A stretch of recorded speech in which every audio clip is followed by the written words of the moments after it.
All right. What does everybody remember from last time? Last time on Dragon Ball Z. Ceras has got some issues, and she's a ginger, a soulless ginger. Wow. And she's almost dead, or she almost died.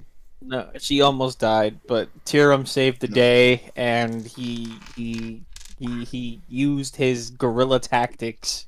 You could call him that. Josh almost. Excuse me. Sorry, not Josh. Luna almost let his cat get fucking kidnapped. No, that did not almost happen. By a possible assailant. Also got drugged. He got roofied. Yeah, he got roofied. Tyrum backhanded Luna to Kydros. You arrogant son of a bitch. What else? Michaelo feels betrayed by Ceras. We met a one-armed lion and his really horny daughter.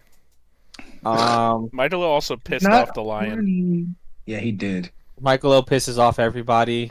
Yeah, he does. Am I missing anything, guys?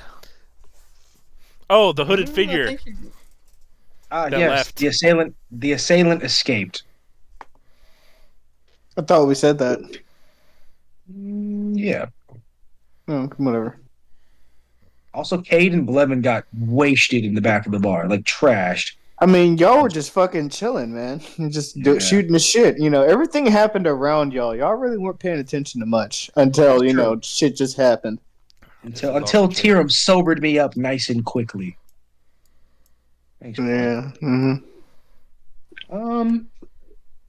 And with the bar clearing out, the assailant escaping, and everything of the night kind of unwinding with Ceras now trauma sleeping, Luna hungover, if not still drunk, Michaelo pouting, and everybody just trying to find some semblance of a place to sleep. What does everybody do as the night comes to the close? Tyrum meditates.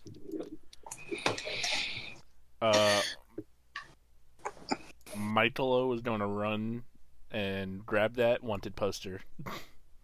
Hell yeah. Luna is going to sleep on the couch over here. Luna just fucking passes out. Michaelo, on the wanted poster, you see Kade Kunningtale. It's a really badly drawn picture of a hyena. Mm-hmm. It doesn't resemble Cade, but it has his name on it. They also spelled it wrong. They spelled it with a K instead of a C.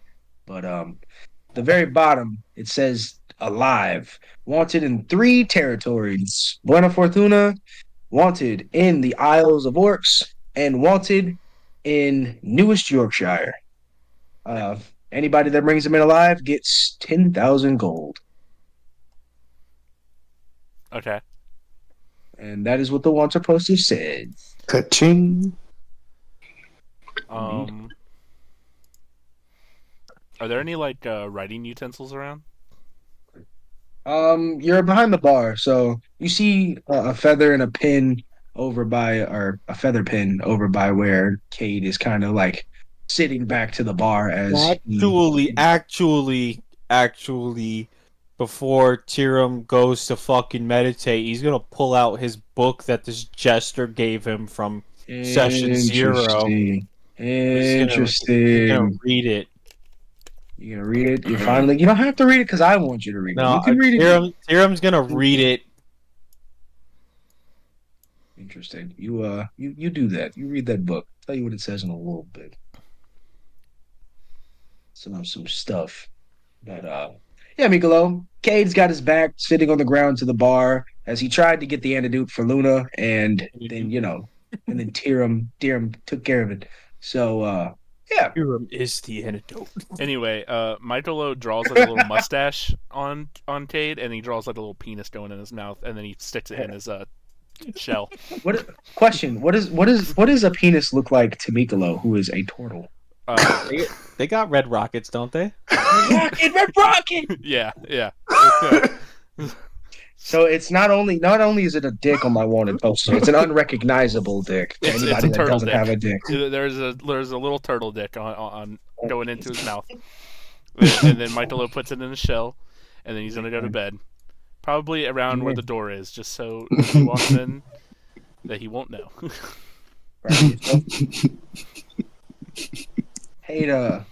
Cade starts nodding off behind the bar. He's exhausted. Elena has already gone to sleep with the Leons, and yeah, Tyrum, you're the only one awake because at the dim light into the night, you read your book before meditating. Tyrum, this book feels wrong in nature.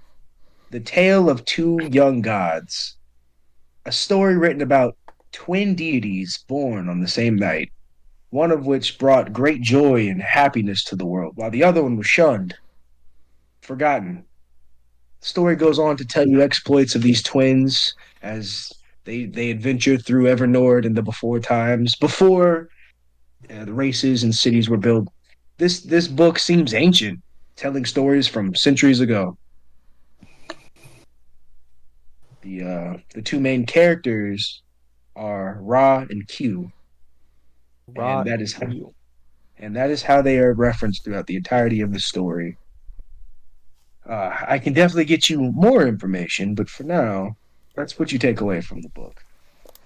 And then I suppose you meditated into the night. No words, no questions. Yeah. Maybe, No, I may- don't talk to nobody.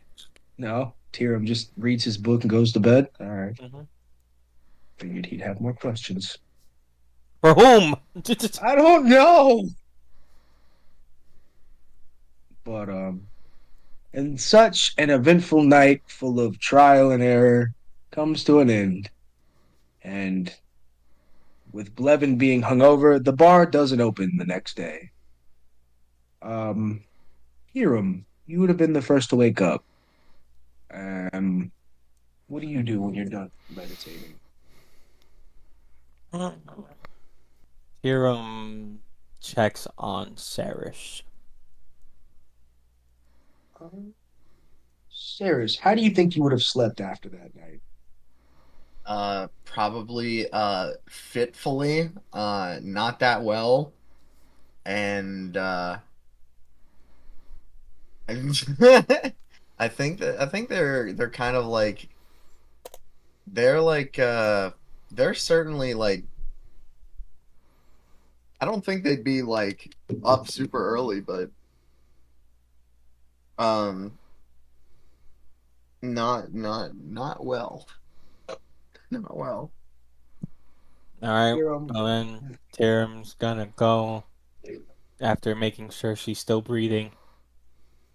And he's gonna go to Cade. Is that barrel full of liquor or alcohol? Cade looks up at you as he gently opens his eyes.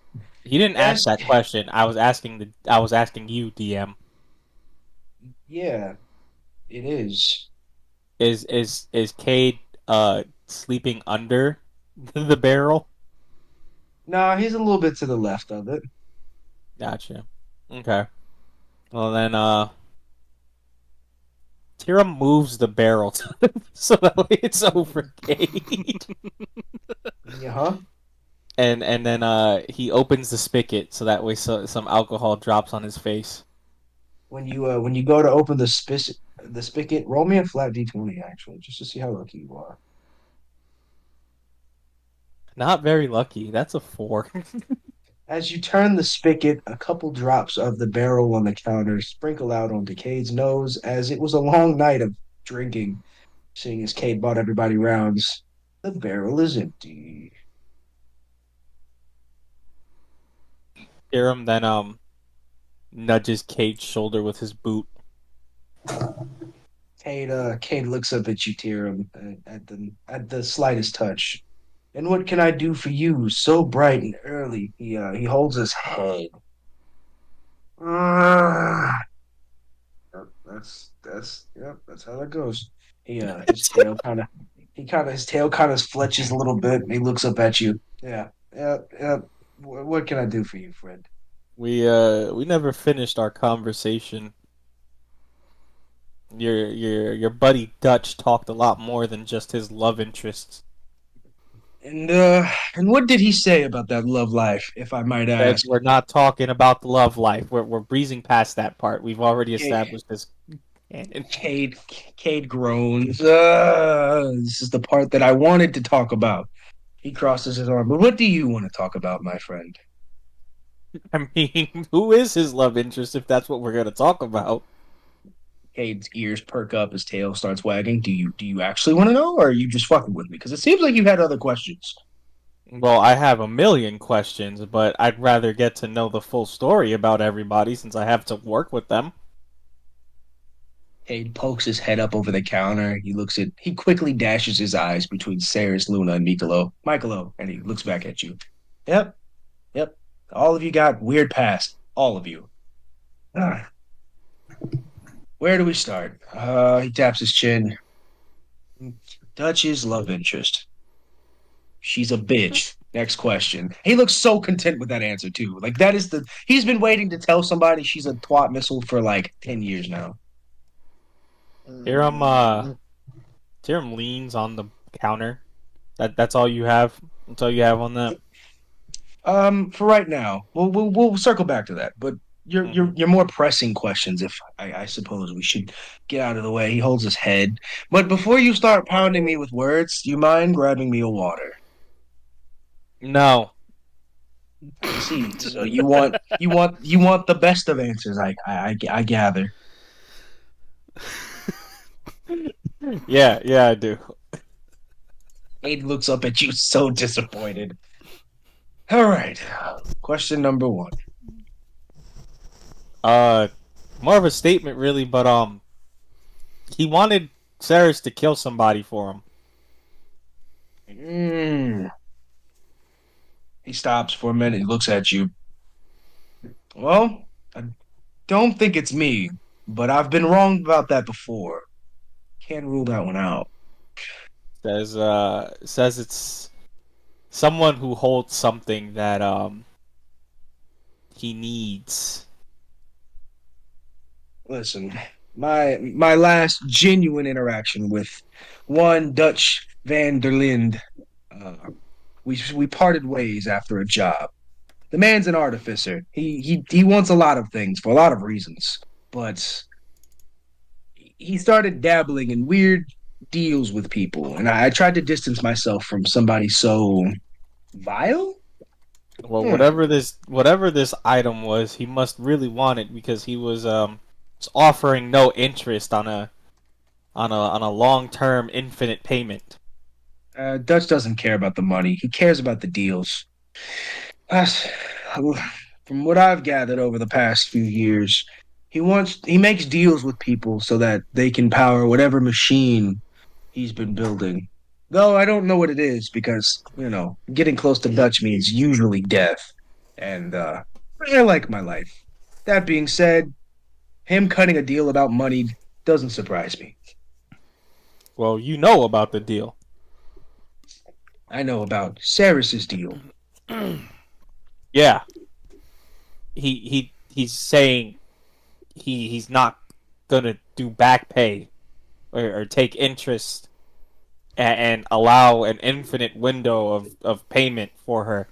So whatever this Did, item is, did he tell you what it's it was? no. Of course, he didn't tell me what it was. I wasn't even the one he was talking to. He was talking to Ceres. Did he tell her what it was? I can't help you if you don't tell me what it is. I just don't understand how you think it's a separate deal. It has to be. If they've already made a deal and nothing has changed, then Sarah still has her normal deal. Until she agrees to something new, I'm pretty sure the terms and conditions don't change. And while we're on that topic, Sarah needs money. A lot of it. That's why we did what we did in Dusty Coins, because that job would have paid off Sarah's debt. That being said, it didn't work out. Thanks, Michaelo. Aram just walks away in frustration. Wait. Come back. Come back. Cade throws his hand up. Are Look, you done? done being a smartass? Never. But I need to answer your questions for us to work here. So, you know, listen, I don't know what he wants because obviously it hasn't been stated yet. But are there any more terms and conditions to that deal that he said? Anything about a time limit? Anything about understanding when things come to fruition? Dutch is usually a man of a schedule. He doesn't just say things and leave. Told her, fucking threatened to take her hands. Said Yeah, he that needs sounds like something. Dutch. He said he needs something for the woman he loves. Kate's got Says his that hand on his Ceres is chin the the whole only one that can get it for him. Says she needs to kill a person to get this item, and he'll return some loved ones and cut some of the debt short. And yeah, there's no monthly payments anymore, or nightly Well, payments rather. well, let's think about this together then, shall we? I'm a pretty lucrative information broker. I know that if I wanted to change the deal, I'd have to change it in a way that makes it good for me. And that doesn't sound like anything like good for Dutch. So, whatever he wants must be pretty valuable. Cade brushes himself off as he slowly pulls himself up by using the bar counter, and he jumps to his feet. He's now back to eye level with you, Tyrum. And let's look around, shall we? We have one elven child. We have a man with a cat, an angry turtle, and an angry paladin.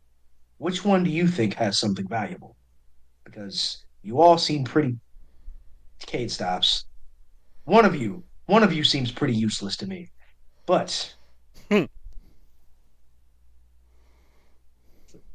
Guessing it's the cat. you know, that's the one thing about that guy I can't understand, right? I found Luna because he too had a bounty that was with ours, meaning we're gonna be together. But I don't understand what that cat means to anybody. All I know is that our friend Luna has a very diabolical case of the switchies. I don't understand how that'd be any help to Dutch. Like I said, he needs magical items, not a living creature.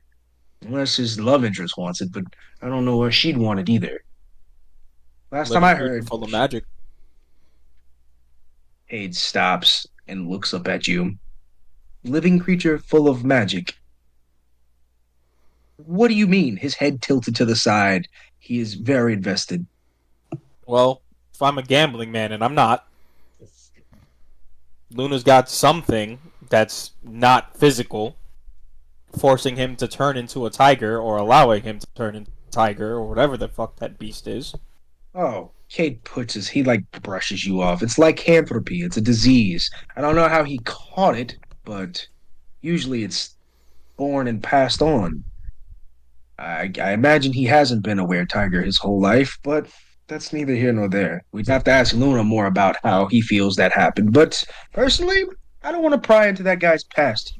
Cade leans in. I think he has issues. Seems a little airheaded sometimes.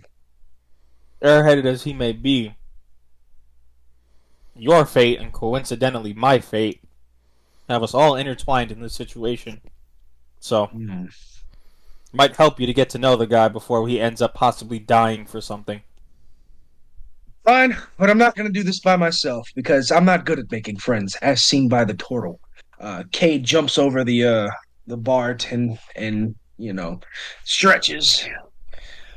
I suppose we should wake him up. Do you want to slap him again, or should I give him a rightful dose of coffee? One slap's enough. You can give him some coffee. Cade walks to the far side of the bar and begins brewing a coffee in a little. There's like a little open fire underneath of a glass pot with crushed up beans underneath of it, full of water. Uh, Cade walks back over. So, we'll wake him up in a minute. That all of your questions, or I suppose a man like yourself has more? Well, there's many questions. Cade pulls up one of the bar stools and sits down. Well, if you care to pull me another drink, we can talk about whatever you want. Seeing as you're behind the bar. Nah, I'm good. Tyrion walks Cade, away. Cade, Cade throws his hand up. and tries to stop you before you pass him. I heard you liked the drink. What happened? You hear many things. People like to spin tall tales, like how you killed a kraken barehanded outside of Buena Fortuna. Don't think I didn't hear that. No pause, no bullshit. Kay looks at you with a straight face and he says, "But I did." Yeah. Okay. What? I did. I. Why are you walking away? I killed the Kraken. Kate starts following you. I'm serious. This really happened. He's like tapping you on the armor. Listen, you can hear whatever you want. I'm telling you, I was there. I killed one Kraken.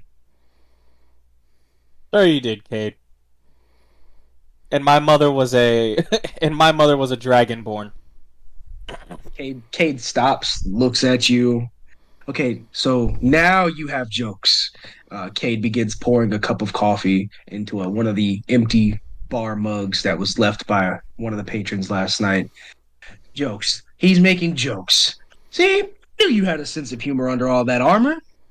Uh, Care for a cup? He gestures to the coffee on the counter. Tyrum waves his hand at it. I'm good. Cade fills up a second cup, stacks it on the first, and begins walking over towards Luna. Get one Kraken, and nobody gives you credit for it. What else did you hear last night as he turns around and sees that Tyrum has walked away? Ah, talking to myself. First time in a while. And Cade goes over to Luna. But I'm more interested in what Tyrum's doing. Tyrum's just watching Michaelo. You're just standing in front of the sleeping portal. I'm sleepy. Yeah. He's waiting for Michaelo to get up. Are you just quietly standing there? Yeah. That's not weird. At all.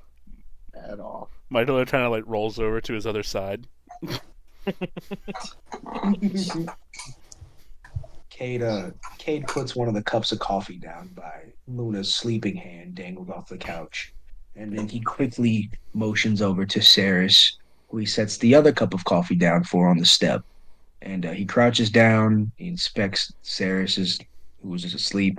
He kind of wipes a little bit of sweat from Ceres's forehead, using the coat of the tail of his coat. What am I gonna do with you, kid? As he stands back up and walks back over to Luna. He kicks your foot, Luna. Yeah, 5 more minutes. Raito seeing Cade kick your foot and hearing that pounces on your foot. Your other foot starts attacking it, chewing on your toesies. Get off me. I sit up, grab Raito, and pull him off of my foot.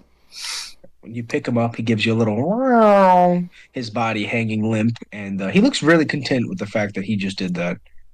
And then you notice Cade standing next to you, hands in his pocket, looking down at you like, "You gonna hurt that cat or you gonna put him down?" I drop the cat. Cade, I look over right.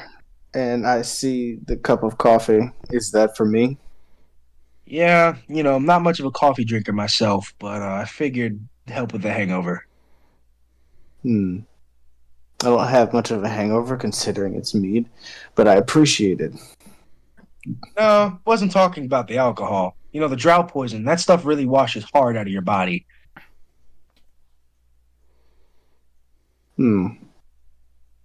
Care to tell me what happened last night, friend?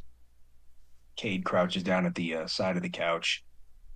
Luna's holding the cup of coffee right in his face. What are you referring to?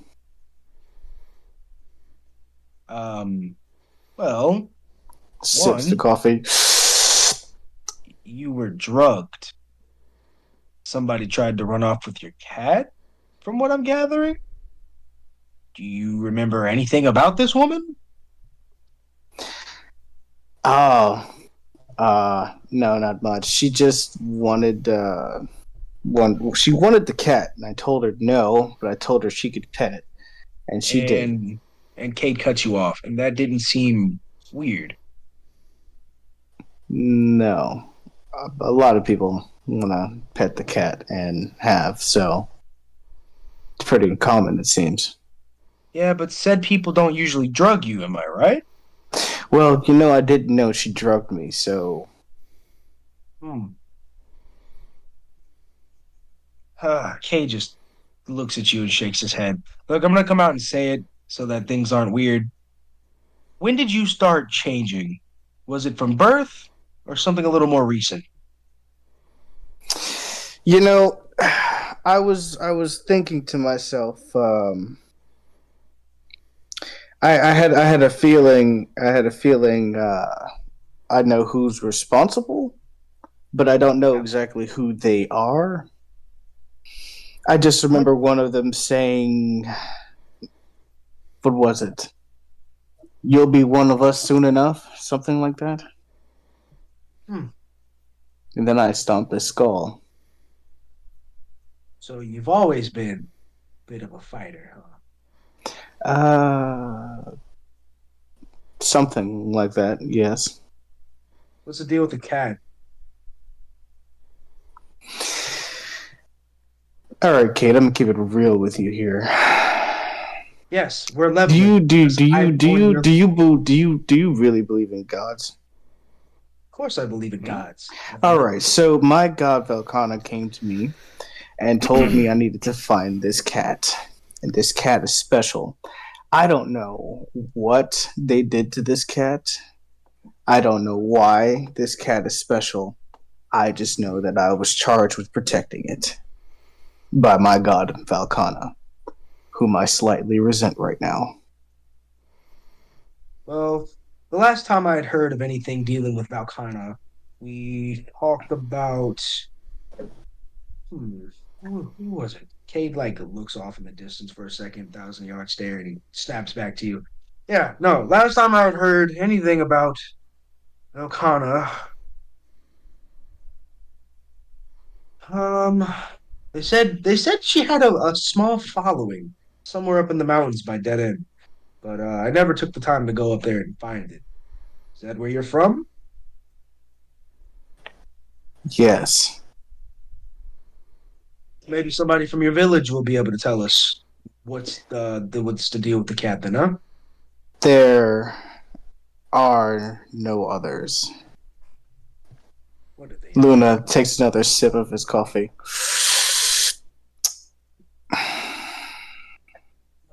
What do they move? Where's your sister? They're all dead. I dug all of their graves. He sits back Cade, and sips more of his coffee. Do we have any more alcohol here? This isn't good enough for me. Cade at the same exact time. You know, it's funny you ask because I was about to offer, but you can't drink yet. We're not done talking. You answer my questions, and I'll get you as much drink as you want. Where'd you get the cat from? Right. So in our village, we had a lot of these cats. They're more of a guardian deity type thing. They're not actual guardian deities. Long, long ago, they used to protect our village before Valkana came. It's like Apple. What? No, sorry. Hmm.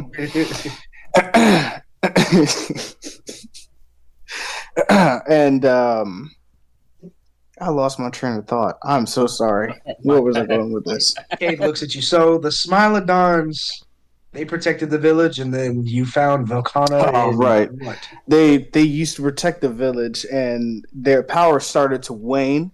And when they finally, I guess, stopped having power, Valkana came to us in our lowest moment. Obviously, I was unborn during this time, but just by the time I came about, we were always raising these Smilodon cats. The only thing that's special about them is the color of their fur. Cade picks Normally, up Cade picks up right to as you're describing him. Cade looks at him for a second. Hmm. Cade reaches down into his pocket and he reaches down into copy a little mimic bag on his side. Come on, Give it up. Copy. Seriously, you see like a little baby mimic tongue kind of like slap at his hand, tries to nibble on his fingers. He's, hey, stop. Hey, seriously, give it up. And then it coughs up a little magical item. A little, what is it, like the Ouija board key, that you push around, a little triangle looking thing?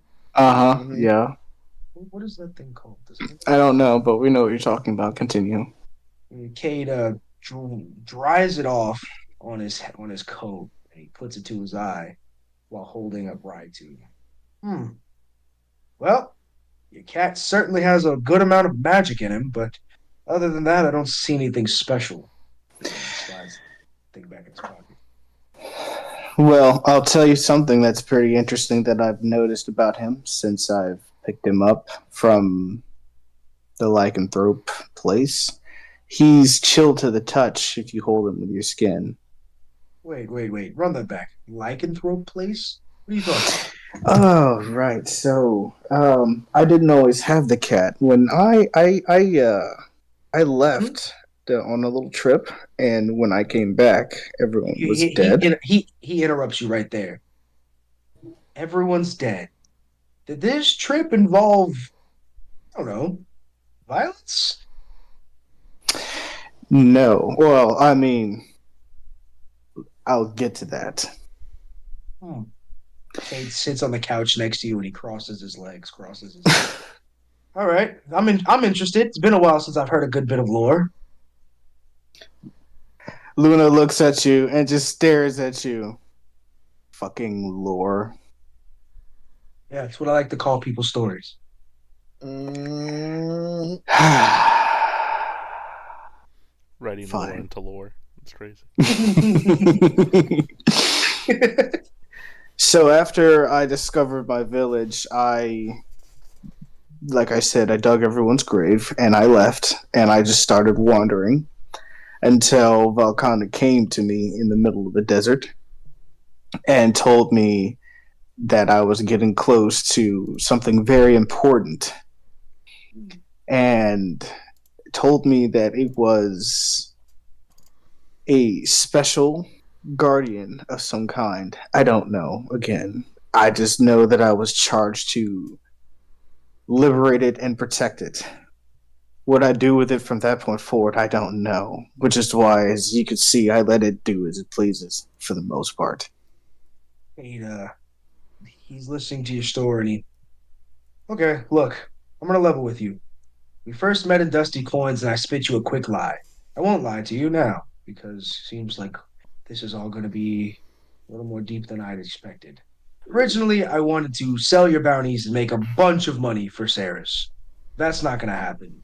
And now I see that you have a magical cat with some, you said, Order of Lycanthrope? Some They have an order of actual lycanthrope. name? No, I don't know what they're called. I just came into the building, started killing people, grabbed the cat, and ran.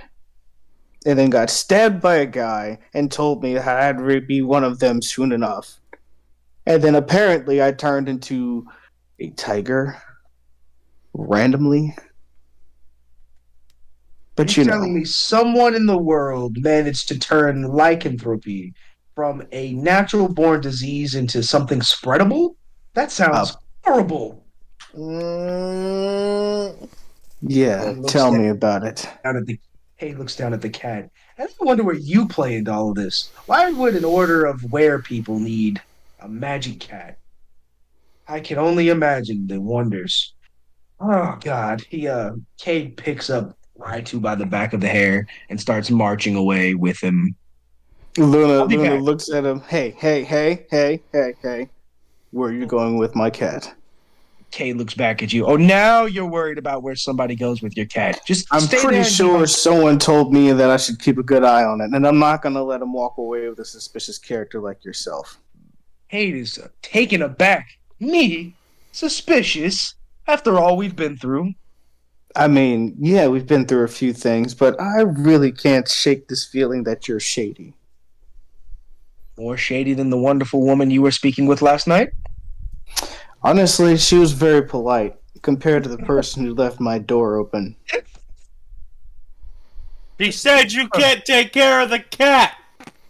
Cade tosses Cade like tosses Raito to his feet and lets him go. Raito, runs in a little circle and runs off. Did Tyrum say that?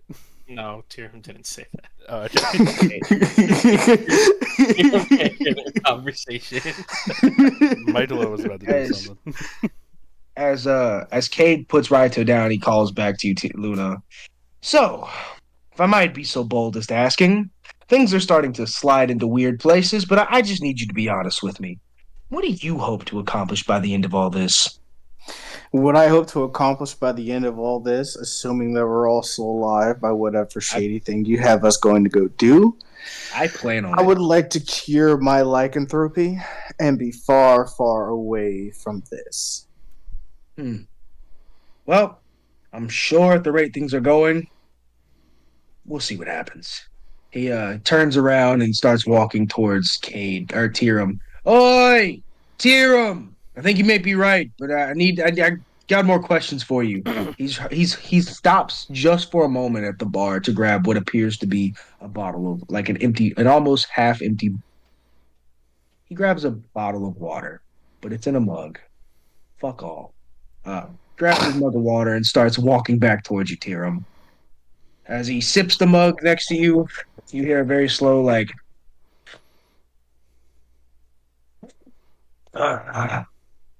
So, did, Cade rubbing his head, did Dutch say anything about his lover being free?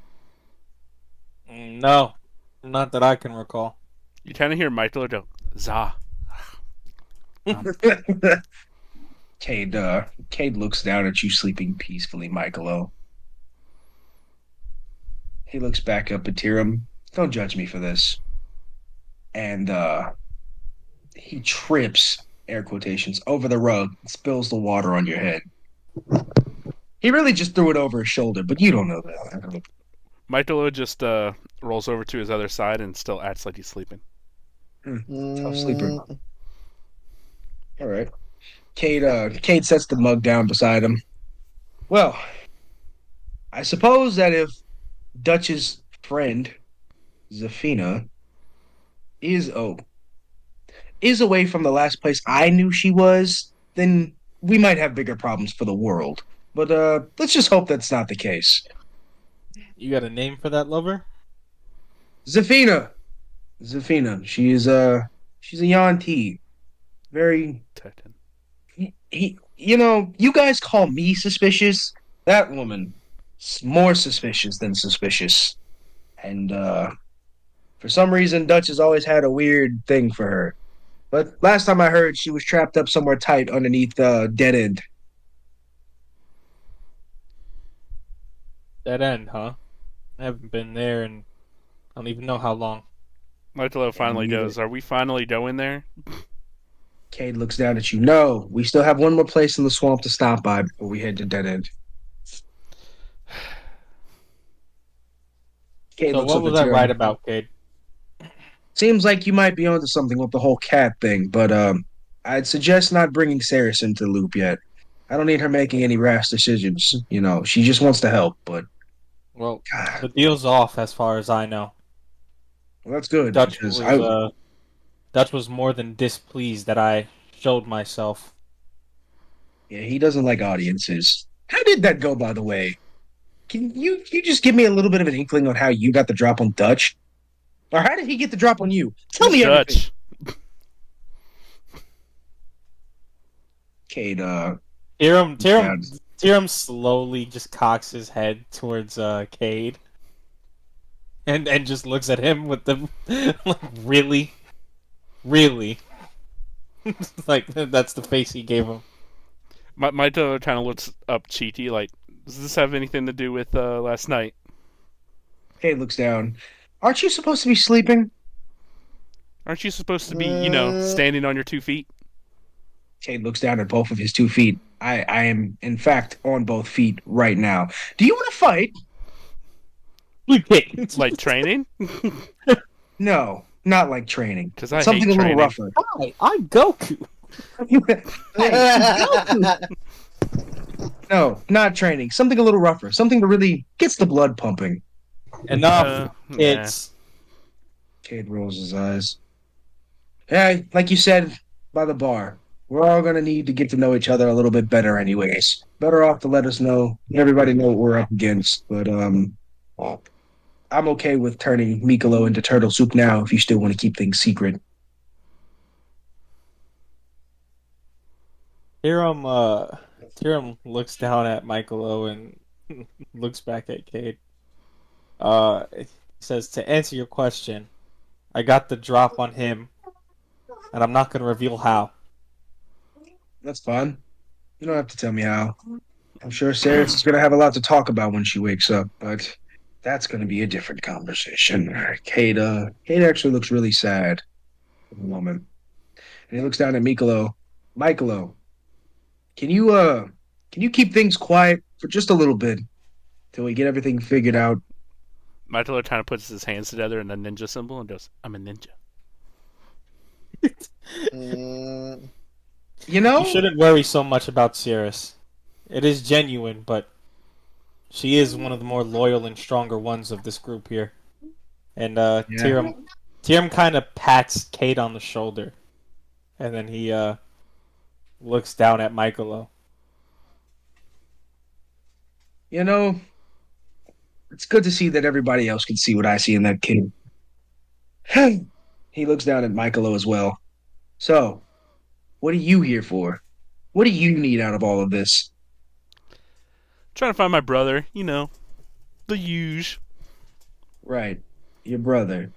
Where was the last time you saw him? Uh, Great. Cold case and a missing persons. My before I favorite thing left to to help the investigate. mayor. Speaking of, you were with the mayor days before somebody in his steed appeared in dusty coins. Care to explain what that's about? Well, I was on patrol, In the and sewers yes, in with the the sewers. mayor. Yes, and I saw someone who needed help, so I helped him. I got him to where he needed to go, dropped him off, and that was it. Did Next, went home. My family was dead. Raffle was missing. And next day, after that, I went back to where the mayor was because I heard that he was dead, and I got attacked, and then I got stabbed. Cade crouches down to your level, and for the first time in this entire relationship, he looks a little sad at you, and he says, "Do you need a drink or a hug?" I'm fine. Good to know. He stands up and he whispers to Tyrum, you can roll me a perception against my stealth to listen if you'd like." Who, me? Yeah, Oh, okay. that is what is it? 14? It's an 18.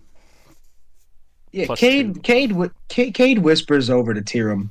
Seems like he's gonna be a little bit of a loose cannon later. We might want to keep an eye on him. That was a lot, right? And you heard him say this, Michaelo. Seems like the pot calling the kettle black. Hey, My man. mentally, I'm there. Now, whatever we get into is whatever we get into. But situations are a mindset. That guy's crazy. He points straight at Michaelo.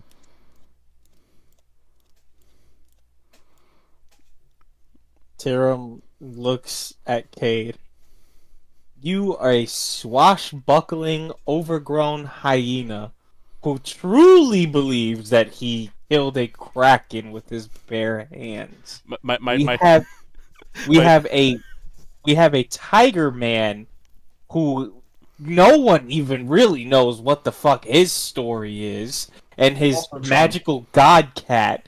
We have a gnome. Cade interjects, traumatized. He's traumatized as well. Continue. Be that as it may, we have a mute gnome who has a deal with some devil. And a heart of gold. Don't forget the heart of gold. He kind of like pokes at your shield. And then Tyrum looks down at Michaelo. Michaelo So- pulled out the wanted poster of Cade that he drew a penis on, and goes, "Look who's really funny." Cade swipes the fucking wanted poster and crumbles it Whoa! up. Hold up! You gotta roll a sleight of hand or something. Listen, I can do that.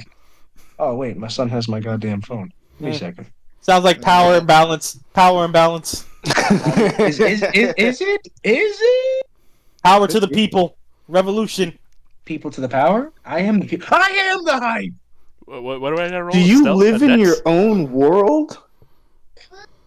Looking at you, Tyrum. Are you, Michaelo, wait, are you you talking can. to me from across the bar?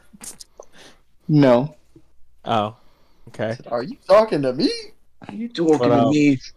But You yapping at me? Tyrum points at Michaelo. So a ninja monk turtle from out of fucking nowhere doesn't seem too crazy in this wild merry men. Hey, I'm- wild group of merry men. I'm from somewhere. Mhm. He's from somewhere. You heard him. He's from somewhere. Also, that was a. That would be a. That'd be a 9 on the sleight of hand. So if you roll me a higher athletics, you keep the wanted poster. I'm athletics. In athletics. Well, I rolled an 18, so Well, you still have your wanted poster. Jesus Christ. Michaelo puts it back in his shell. Cade looks at Michaelo. You know I'm gonna get that later, right? No. That's what you think. Talk And- about invasion of privacy. I'll invade your privacy. Cade looks up at Tyrum and he says, and you know what's the funniest thing? One, I did kill a kraken with my bare hands. It was a baby kraken, but it counts. Two, you're the weirdest one here, Mr. General. Don't think I didn't catch that little tidbit.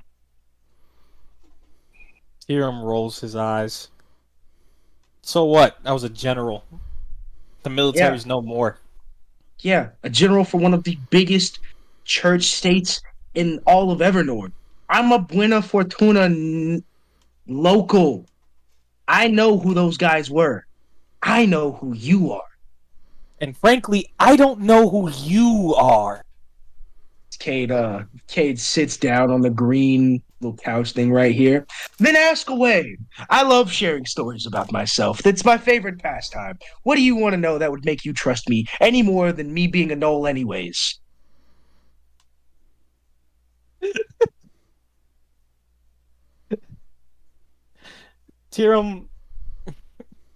Tyrum crosses his arms. I patrolled the whole city of Buena Fortuna.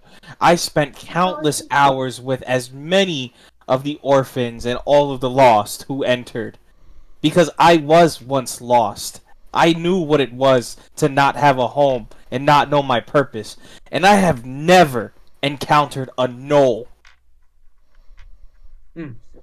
Well, it's probably a good thing I didn't. I'd have hated to join. Cade stops. Cade looks at you. I apologize. You know what? No, I apologize. That being said, you've never met a knoll, and you'll never trust a knoll. Nobody ever does. Save for Ceres, but save for Ceres. Tyrum interrupts him. I have no hate in my heart for races. That's never been the problem. You're just a shifty individual, Cade. That's your problem. Cade taps his chin, and I'll take that on the chin. It's true. I am shifty, but to stay alive in this world, you gotta be shifty. I always have been, and I always will be. Luna looks at you because you guys didn't notice. Luna walked over and it's just like, I knew you were shady. Cade rolls his eyes. Mommy. So, Out of the mouth of the beast Okay. himself. Yeah. anyways, Michaelo, you want to find your brother. I Mhm. suppose I have some individuals back in Dead End that we can get in contact with to start a missing persons. They're usually good about finding people, but I make no promises as to how he I make no promises to the condition of wherever he's at. I'll take it. And you, Luna, will protect your cat and figure out how to cure your disease. I'm sure both of those things won't be hard at all. Probably Yeah. not. And he looks at you, Tyrum. And you, last but not least, I know what you want, and we're gonna get all the revenge you can eat. Sound good? Hiram scoffs. Okay. And then Mom. he just says, "Whatever," and kind of walks towards this. Or actually, no, he goes back to looking at Michaelo, and he kind of just he points at him and says, "You and I need to talk." Before Ooh, you walk Tyrum away, needs to talk to me. before you two wander off with whatever conversation I'm sure is about to be so exciting, Tyrum, how much of those ledgers did you actually run through and read? Out of character, what ledgers?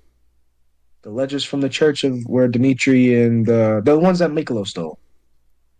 And then Dave to you. Oh, yeah, right. All right, back in character. I read as much as I could before I handed them to you. How much of it made sense? I mean, it seemed like they were keeping a decent record of people going in and out. The only thing that seemed a little off-putting were who was buying. Right. Because you know, just as well as I know, the person buying shouldn't be buying, right? We both agree that that's wrong. Yeah, no one should ever be buying a person. Cade shakes his head. That's true too. But no, I meant the person actually buying. You remember who he said it was. That's a 21. Oh, okay. Well, She's Yeah. been awake the whole time.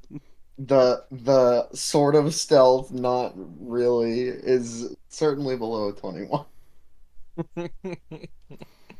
Ceres is kind of just like leaning on the wall, because where is everyone? Yeah, We're all at like Ceres the is bottom of the bar. yeah, Ceres is kind of just like just just over here, just kind of leaning on the side. She's not like she's just not interacting. She's kind of just listening. Where were we? Oh, Ron's back. I am back. Hi. That was not 10 minutes. Hey, I couldn't help but notice, out of character, Simon, Ceres is a lot closer to the party than I remember. Oh, yeah, we just discussed this.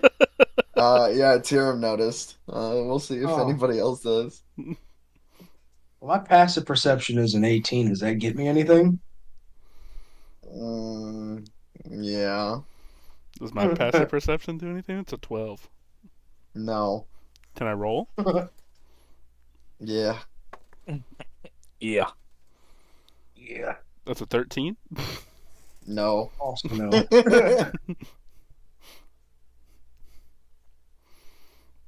Man, this is nice. All this good conversation. back. Really figured. Oh, hey, bud. Aye. Oh, hey, Joshy Poo. Aye. All right. Well, if y'all are ready, I am ready. You may resume, comrade. Yeah, I'm sure you remember from our little talk with the Mitri, who's actually buying people though, right? Somebody you know, I assume. Hiram rolls his eyes. I'm aware of Genuinely. the name. Well, I've never met her, but I've heard stories of her, and she can be quite temperamental. That in itself is weird and probably not good for us. But ultimately, why would Kydra? No, why would Rasheen's church need people? I imagine they lost a whole lot of support when that storm hit. You know, the storm is a good cover. Yeah, you were there. I'm sure you're right. He looks down at Michaelo. So, you're just gonna lay there all day, or you're gonna get up so we can go be great? Didn't Tyrum want to talk to me? I sure did. Cade looks back at Tyrum. Are you sure you want to talk with him? He's kind of hard to talk with. I have my moments. Less Yeah, talk well- with, more talk to. Cade rolls his eyes, puts his Hello, hands up. Ceres. Luna, come with me. You too, Ceres. And his tail Wait, starts did Cade wagging. notice Ceres moving around? Yeah. Oh, okay. His passive was high enough. Okay. As Cade breaks the corner, you too, Ceres, as his tail is like wagging.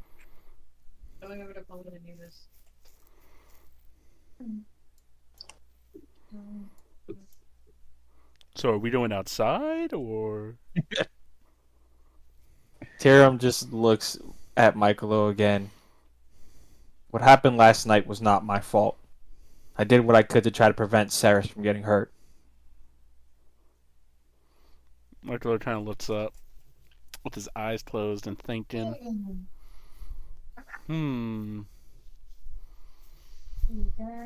I'll believe you. Tyrum kind of looks a little frustrated. Michaelo, He's would you like, like to no roll? way he fucking believes me. Michaelo, do you want to roll an insight? No, he's just gonna believe him. Okay. He said it that way, but he does truly believe him. Does Tyrion believe that? You know, Aaron, would you like to roll an insight? I guess because Tyrum is cynical and fucking. Oh fuck! My dice, it fell. Dice jail. Do I have Dice to? jail. Do I have to roll something? No, you don't. Because if if you're you were being- being honest, Oh, okay. Yeah. True. hold on. Grabbing the die. Yeah. Shake it. Ugh! That's a. What am I? What was it? Insight? Is that what it was? It was an insight. That's a dirty 20. I want to be honest. Michelo's an open book at this point. He didn't take much to tell he was being serious. Hiram just rubs the bridge of his nose and then shrugs his shoulders. All right, well, glad we could get that cleared up. And walks off to the bar. Michaelo kind of like scratches his head with like one finger and goes, "That was weird." Tyrum stands next to Ceres. As you all get to the bar, Cade leans over.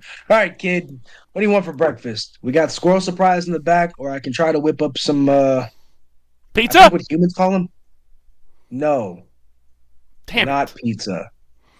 I think the humans call it pancakes. I'm sure Blevan's got enough materials laying in the back to make some. Hey, kid, I'll take some squirrel surprise. At this point, I'm curious about this pizza too.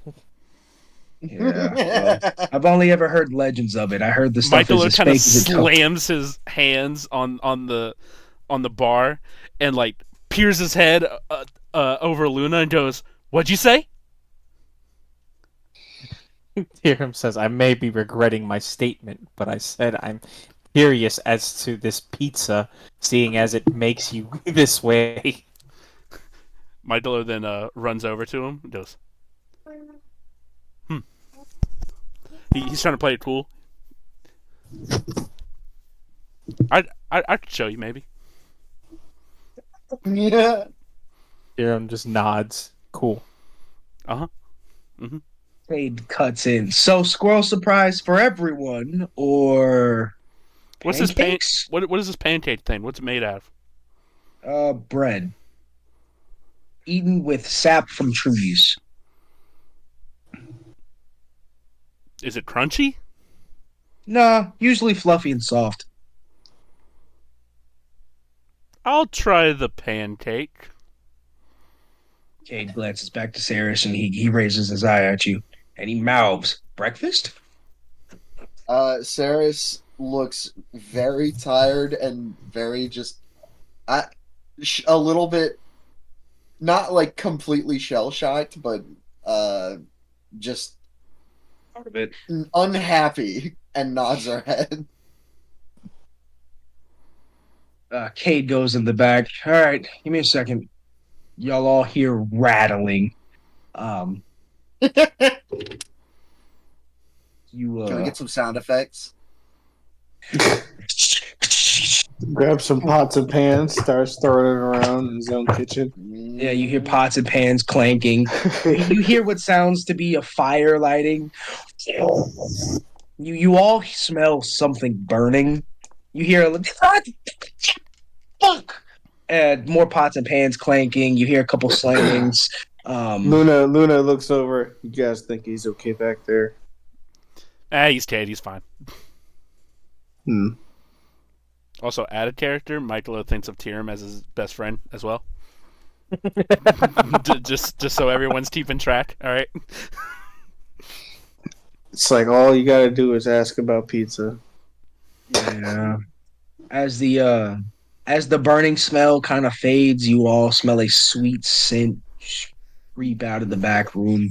You all hear some sizzling noises, and you also hear what sounds like Cade stabbing something. But and a couple minutes later, Cade steps out, and he's got a stack of pancakes and 6 skewers of squirrel surprise. Ceres, he slides the stack of pancakes to you, takes the two off the top, throws them on another plate, slides that to Michaelo, Mm-hmm. and then he starts handing out the squirrel surprise to everybody. But Luna gets two because he asked for it. And right after he's done handing everything out, he says, "Yeah, humans go crazy for those pancake things. They're supposed to be very delectable, but I just they don't sit right with my digestive system." As he starts filling up a mug of water to slide to Ceres. Yeah. Yeah, Ceres is enjoying the pancakes. It seems to relax Yeah. a little bit more. Michaelo kind of like picks up the first one to look in between. It is covered in syrup. It is a beautiful golden brown, and it's got a sweet scent of cinnamon. Yeah, his hands are definitely sticky now. Oh, he just grabbed the fucking pancake. You Yeah, did your bare hand, you yeah. barbarian. Cade watches you grab the flapjack, and he just utter disbelief as to how you exist. Michaelo's inspecting it. He's kind of just looking at it, like kind of sniffs it. Cade motions to Ceras and Tyrum, and he kind of like points at Michaelo. What is this? Who is this man? What is happening? He kind of lifts it up and he places the whole flapjack in his mouth Hell yeah. and he starts to chew. He like Cade is fucking his neck extends. Cade is watching with just pure disbelief. He can't wait for your reaction.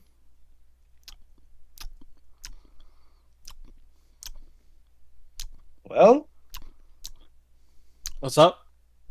well, Michaelo ate the pancake. I'm waiting for him to see if he likes it or not. Yeah, he Cade just is ate. He just scarfed down this pancake. he, What is he his just reaction? he just faced the whole pancake.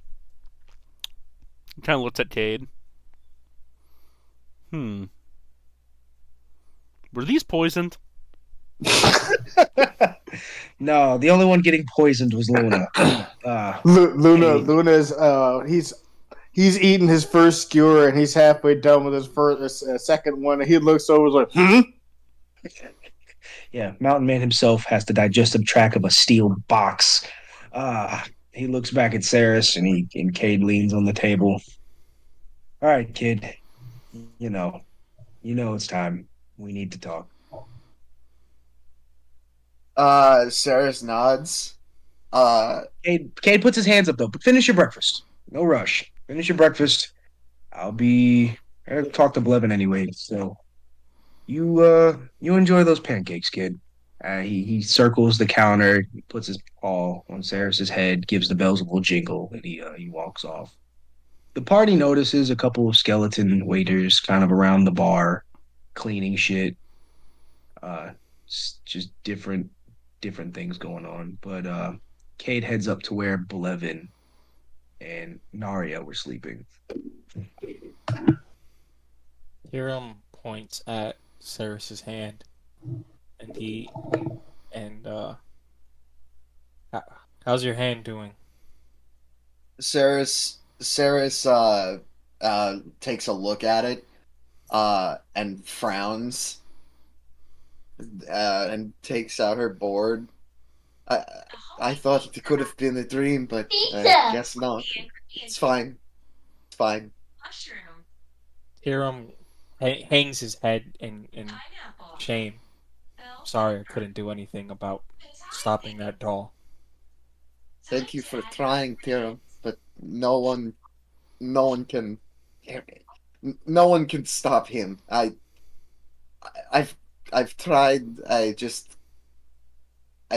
I think it might just be safer for not only myself and my family, but everyone around me if I just keep paying.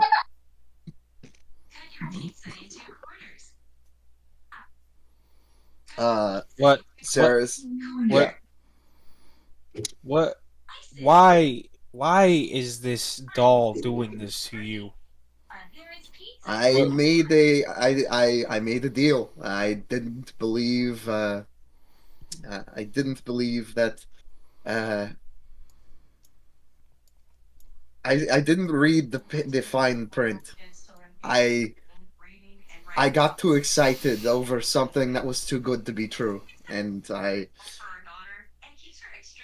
everyone I love is gone because of it. He holds them over my head. If I don't pay, there's a chance he'll kill them all. Tyrum sits there silently, and he reaches in his little bag and he slides Ceres 20 gold coins. Ceres looks at Tiram, and looks down at the gold and looks at him, and she tears up a little, and as she takes the bag, she gives Tiram a quick hug before finding Cade. There's, you know, Cade headed upstairs to where Blevan is. Luna, Michaelo, and Tyrum, after seeing that, what are you guys gonna do? Luna says, "Wow, Tyrum's got a heart of gold." So you say it loud Tyrum, enough for Tyrum to hear you? Yes. Tyrum just ignores Luna and kind of stares at the bar. Michaelo Luna kind of walks over. nudges Go ahead. Tyrum and goes, "Were we supposed to give her money? Does I have some?"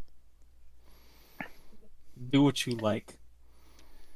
It's a gesture of kindness. Michaelo kind of goes to follow Ceres. Luna goes to check on Raito.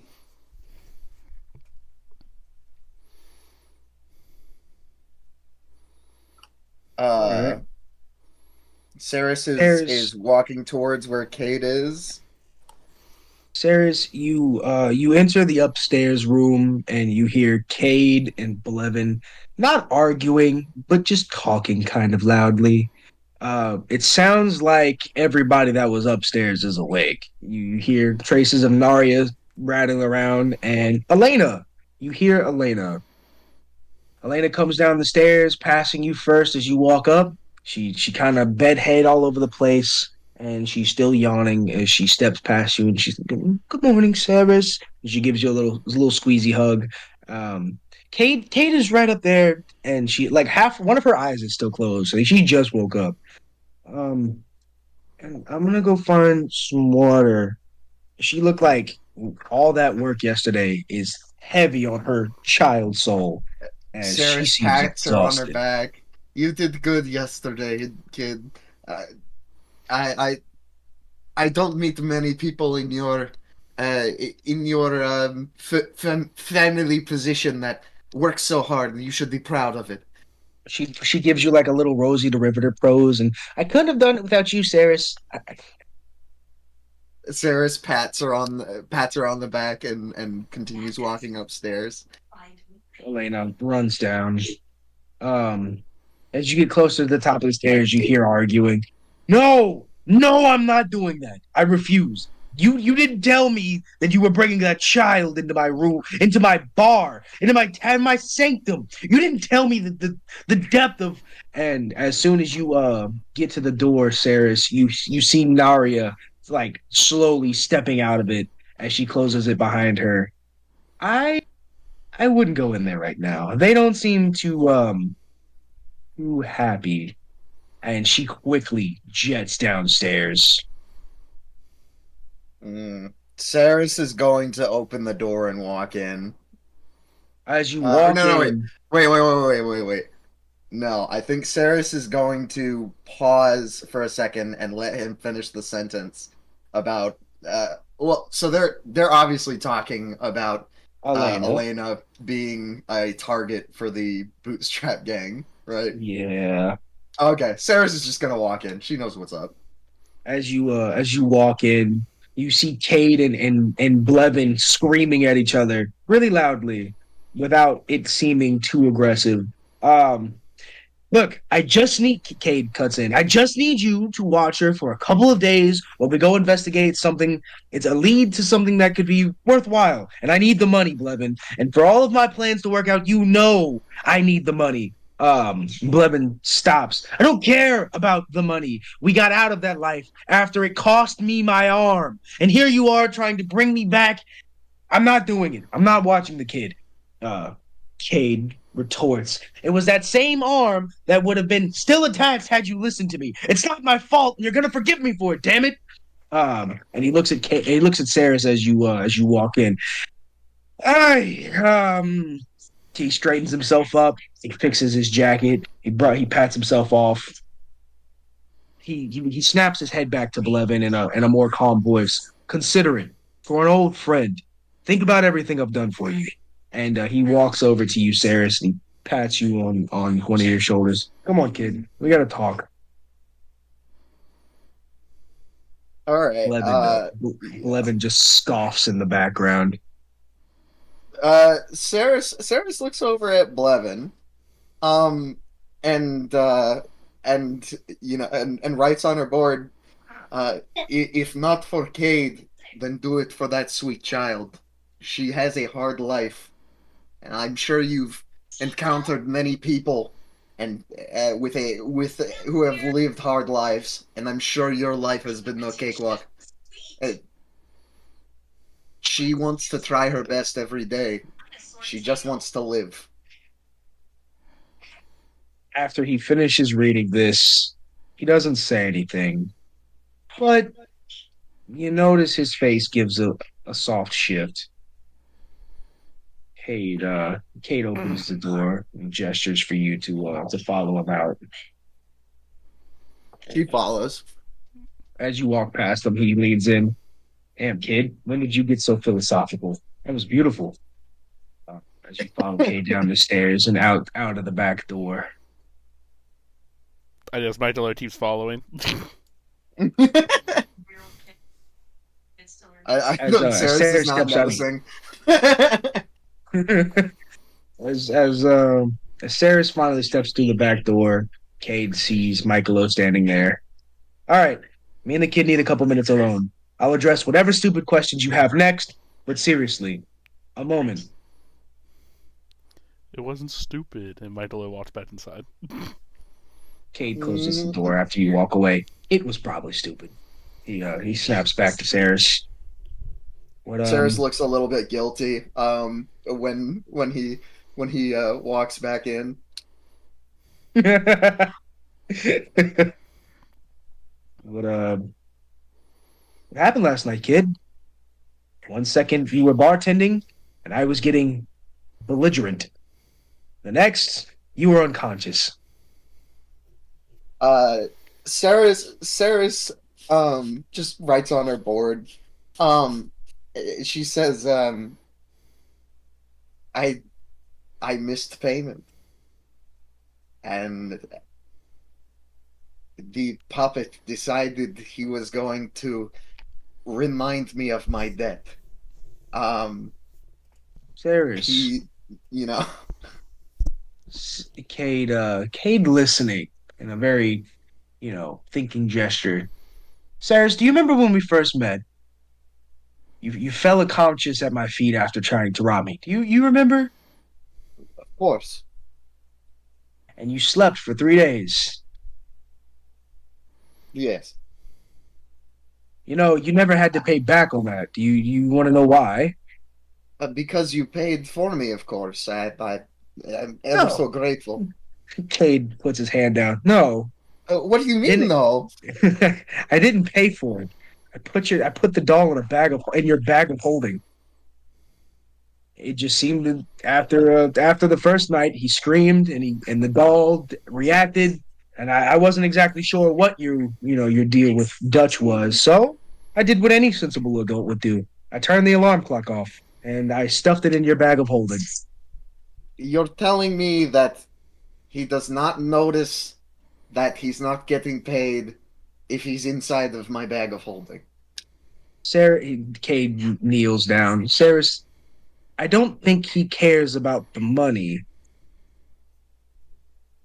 Not really. Well, how am I supposed to get my people back? How am I supposed to protect the people around me? How am I supposed to? All right, Cade gestures as you start getting a little hyped up. Listen, I didn't see anything from the doll after those first 3 nights. I assumed it, I assumed I didn't know enough to assume. And once you started making payments and nothing happened, I figured we were out of the worst of it. Now here you are, after what you thought was 2 missed payments, and he's reacting like this. What did he say to you? He offered me a deal. He said that I had till the end of the week to decide To to kill decide the on holder, to kill the holder of a unspecified item, uh, and take it for him for the one he loves. I don't want to do anything for that sick son of a bitch, and I will not. I will not kill his targets. Good. You shouldn't. Dutch is a man of dirty deals, powering whatever magic he's got going on. But my only question for you, Sarah, is did he say anything about the love interest? I need to know. Did he say No, anything worth mentioning? he said Anything nothing. anything about her being free? No, he didn't say anything about her being free. He didn't mention anything about her. He just said there was the one he loved that needed this item. Mm. Huh. All right.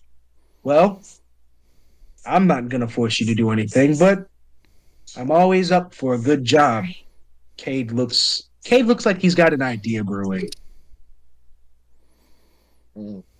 What do you What what do do you you say we get what do you what why do you look like that? What's going on? what do you say we get back at one Mr. Dutch Vanderlyn for interfering with our day to day? I don't know if that's a good idea. He- he's got my people hostage. I would love to get back at him somehow, but how am I supposed to retaliate without him harming those who I put in his care? Well, we've got a week to figure out what it is he wants, and I've already got my suspicions. Other option, we gotta find his love interest, but I'm not gonna Well, enjoy going back there. do you know who it is? Do you know Dutch? In like who he is? Cade sits all the way down. Of course I know Dutch. I know everybody, Ceres. You Right. know, look, I I had a job once. One of the items I needed, we acquired an artificer by the name of Dutch. And he accompanied along with me and Blevan and some other people. The the others lost their lives. Blevan just barely escaped with his arm, and Dutch was injured badly. And I didn't think he was alive until a few years later when he resurfaced making people deals. I didn't go looking for him because he should have been dead. And I definitely didn't go investigating into his love life because, well, he was dead. But something about the magic he gets from these deals seems to be powering however he's staying alive. And me personally, I think that is where we will find our leverage. Or, like I said, we will find his love interest. But that is arguably the harder of the two. Matter of fact, your dad. Your dad knew Dutch. He did. Of course he I did. I wish he would have warned me. Your Cade. dad was a I your dad was a good man. how did it happen, Cade? How did it happen? Cade sits quietly for just a moment. Well, before I tell you what happened, I'm gonna tell you one more thing. Your father also had a deal with Dutch. How do you think his circus God. got so how do you think his circus got so famous? I mean, a cross-continent tour, all the biggest cities with nothing more than gypsies and roamers. Please, No. Dutch. Dutch made your dad a deal, and the night that you lost everything, you lost him first. You see, Hardy reached out to me. He told me that he was worried about some of his decisions. I thought he meant with, and he points to your to your mouth, and he kind of, I thought he had problems with them. So I came into the city, and I kept a lookout for anything that seemed strange. Of course, without interacting too much with his day to day, just as a sideline, an extra pair of eyes. And well, he said he had a meeting with an old friend, and that I should stay away from it. When I finally came to check on him a few hours later, he'd already passed. No, okay, all right. No, I'm lying. I'm sorry, that happened. I got to the meeting place where Hardy and Dutch had interacted, and that's when everything made sense. He was working with Dutch on some deal to keep his circus well in good light, and then I saw it. Dutch stabbed your father one time, clean through. Couldn't do anything for him, so I reported him in the mask. I figured if I couldn't save him, we'd at least get to see him again. Hmm. Sarah, do you know the nature of his deal? Did you find anything out? No, all the jobs we had been doing over the last year were different loose ends, different dead ends, different trails to whatever it is. But Dutch is hard to find. I don't know where he's been or what he's doing, but I imagine he'll be back soon. Hmm. Uh, Sarah's, look, look,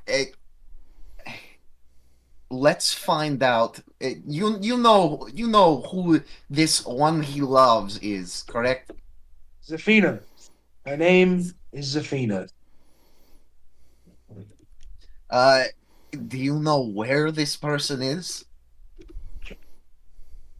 I do. Well, you're not gonna like it. It, it can't be worse than all the shit we're already dealing with. Well, hell, we have to go fight the dragon or some shit like that. It Hey, can't hey, be hey, any hey, worse. hey, Cade gestures his hands. Listen, I don't want to fight the dragon if we cannot fight the dragon. Let's not psych ourselves out here. We're trying to steal from the dragon. There's a big difference. Uh, of course.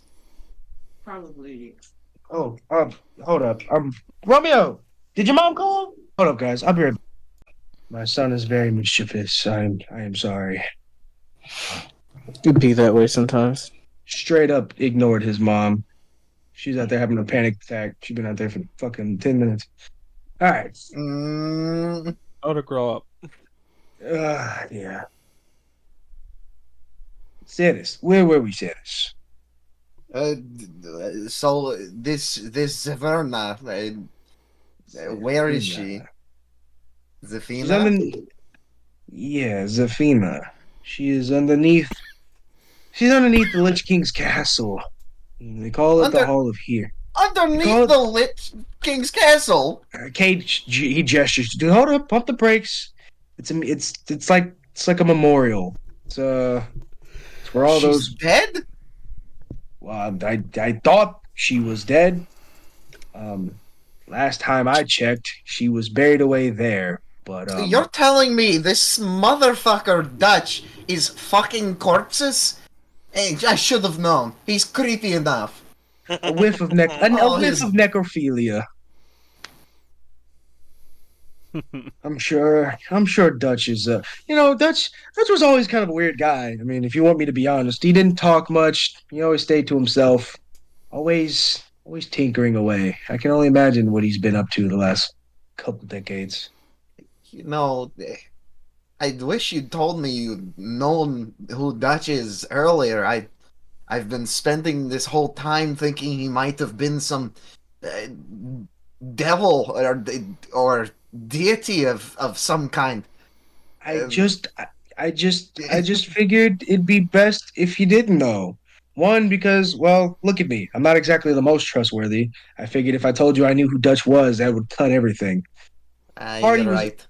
Hardy was a good friend of mine, and when he right as when he passed, I just he talked about you a lot. And Cade stands up and he kind of like steps back, and now that we're here, now that you know, he kind of gives you like a very shy look. How do you feel? Ceres walks up to him, grabs one of his hairs, and rips it out. Ah! Ah! You can see you And can then see his tail. then she smiles at him. Uh, he's rubbing where you pulled the tud of hair. You gotta. There's other ways to tell me that we're cool, you know. Uh, Hey, none nearly as fun for me. And then she squeezes his hand.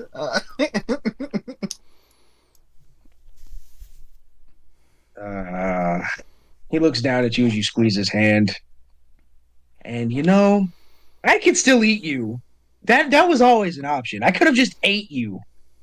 Uh, True, but how could you eat me? I'm too tricky. Yes, I almost got away scot free. I could have. I almost got that bag of gold. As you say this, copy the baby mimic on his side starts like putting its tongue on your hand, gives you a little tongue kiss with Yes, the pink. yes, yes, yes. Of course. Maybe if it had just been you, you have too much useful pets around. And she pets the mimic. Copy lets off a little, "Arr," and it turns back fully into a bag. Yeah, pets. Gotta love them. Hard to deal with though. Sometimes they pull tut out of your hair.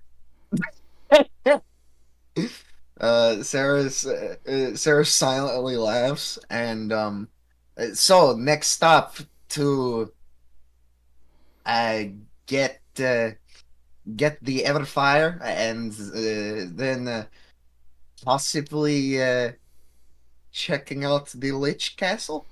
In time, kid, in time. You guys are nowhere near where we need to be for those jobs. We'll start out with the smaller things. For now, we're gonna keep investigating Oh yes, Tyram's the lead. smaller thing, stealing from Dragon, of course. Yeah. Rubio Hmm. Furioso is not gonna be happy to see me again. But that's neither here nor there. Many people aren't. Ah, yeah, Cade's ears drop a little bit. Yeah, yeah. Shit-eating grin on his face. Yeah, a little shit-eating grin. So, you got any more questions, kid? Uh, well, these other people with us, I, I'm assuming we're going to take care of them, correct? Cade stops for a moment. You kind of see his tongue slide across some of his back teeth. Yeah, yeah, I think we can do that. At least as best we can. I'm just saying, let's. I'd really appreciate it, Kate. Maybe more people would really see who you truly are, a good person. If maybe you cut back a little on the backstabbing. Cade ruffles the hat and jingles the bells. He kind of pushes it over, like smushes your face in it a little bit, you know? Yeah, yeah, that's what they say. Come on, I'll do my best. Scout's honor. Thank you, thank you, Kate. Cade uh, opens the back door and leads you in. And Ceres is walking behind him and sees Michaelo. Michael, Ceres, hey. Ceres walks up to Michaelo and writes on the board, "I'm sorry, you had to see that last night, but things can be dangerous around me, and Michael goes, sometimes I really don't need give the it. I privacy." don't give a shit about that. Oh, I don't give a shit about okay, very well. that. Michael goes, listen. I saw my second best friend give you some money, so I wanted to give you some. And he hands her 60 gold that he got from the coffers from the church. Shit, you gave her all of it? Good Yeah. lord. Wow. Ceres looks at the Ceres is just she is very excited to see this much money and There's his looks nose at bleeds like the anime. yeah, like and she like she reaches and she takes the bag and puts it away, and then she's like, "How did you get so much money?" Michael kind of like looks around, and is Cade still there, or would he hear this? Yeah, Cade is right next to you guys, standing, Like having an intense staring contest with Blevan. Okay. I hand Michaelo the board. Michaelo slowly writes, "Stole from church." She kind of looks at the money and then kind of like looks a little bit guilty. And Michaelo has a really big smile. And then she sees Michaelo smiling and she's like, "Oh, well, thank you, Michael." And she gives him a hug. I promise, the first time I hear I even smell of a hint of where there is pizza, I will let you know. Michaelo kind of tears up. Okay. That'll do. Right to bites at Luna's beard, pulling a patch of hair out. Ah, damn it! Raito looks very pleased with itself as it brings the tut of hair to Blevan, who is sitting here staring angrily at Cade, who is staring angrily back. This is just their friendship, guys. And he drops the tutted hair at Blevan's feet. He looks down, he looks over. I believe this is yours.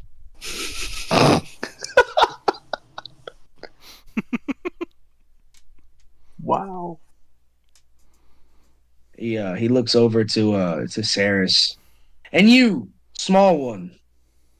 I've been convinced to aid your cause. No thanks to some other people, but you make a good point. And for that, I will help. She smiles. I knew there was a soft little kitten underneath that hardened exterior. Yeah, he takes his one good arm and he puts it through the table. The table shatters behind him. I don't know about soft, she but she kind of like she's like wide eyed. Okay. She's mouthing it. She's not writing it down. It's like okay. Blevin stands up, dusting himself off from the wood sprinkles. All right. Oh, so how long do I need to watch the kid for? Cade starts counting on his fingers while still angrily staring at Blevin. At least a week. If you can do that, we'll be back together before we go back to Dead End. Blevan nods. Fine. But he screams over to Elena, "Kid, we're dyeing your hair," as he starts walking over. Naria, who heard this, is very excited. "Oh my god! Oh my god, we're gonna dye. What color? What color are you thinking? Blevin, you never want to do these things with me." She's like squealing. And Elena just starts jumping in, doesn't really get what's going on. She's never heard of the term dye hair. So Elena is awkwardly jumping with the lioness. Um, they almost seem like a cute little family if you didn't know any better. Hmm. Luna goes, adorable. Ceres will walk over and as they're excited, and she's going to walk up to Blevin, who is, I'm assuming, just fucking. He's looking at this nonsense, and he's kind of just staring. Yeah, he's Is what I'm unimpressed. picturing. He Uh, is so against this, really and truly, but he knows he has to do it. and Ceres is gonna talk to him, and she's gonna write down on her board, and make sure you take good care of her. She's a hard worker. I'm sure she'll be great help around the bar. Blevin, Blevin scoffs. "Listen, if it wasn't for the fact that I made a mistake, both of my hands would have killed that dragon. I'm sure I can watch a kid for 5 days." Ceres nods. Be careful, and then walks back over with everyone else. Kate is sitting on the stage watching Raitu kind of prance around. Where's Bucket in all of this, Ceres? Uh, where's his puck? Oh, fuck, you're right. In the swamp. Assuming- Silly goober. I I I think yeah, because the puppet already, yeah, I think Bucket would have followed back in and was next to Ceres for the most of the time. But yeah, I guess Bucket's just disguised as a bucket right now. He's Yeah, wearing a bucket. He's wearing a Bucket is bucket. Bucket is super incognito by the stage. Yeah. That's where he's been this whole time. That's why you haven't seen his puck. Yeah, he's been hiding. He's been You hiding. all rolled terribly for your passive numbers now. All right then. Lena's got a place to stay. She doesn't have to come with us. We're gonna continue heading into Morza's Marsh to talk to this buyer about why they're buying people. Isn't that right, Tyrum? Cade calls over. Tyrum looks up at Cade. Yeah. He's cute. Cade looks back at Luna and Ceres. And after that, we're gonna go investigate Dead End. He points at Ceres, and he gives you like finger guns. Going to the Hall of Heroes. Gonna go see a memorial, and then he snaps and points at Luna, and then hopefully we can investigate the mountain range if need be. Hmm.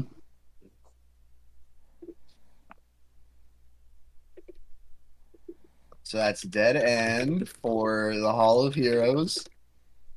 And that's the random slavers in the swamp.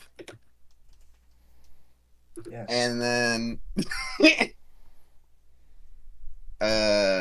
what was the third thing? I don't think I said a third thing. Yeah, you did. Said something about the mountains. Yeah, the mountains. And we're gonna go investigate the mountains should we need to, Luna. All right, cool. Cade hollers this at the rest of the party. So, sound like a plan? Sure, God. Nani? Tyrum Ceres shrugs nods. shoulders. Does Luna say Nani? No, that was just me.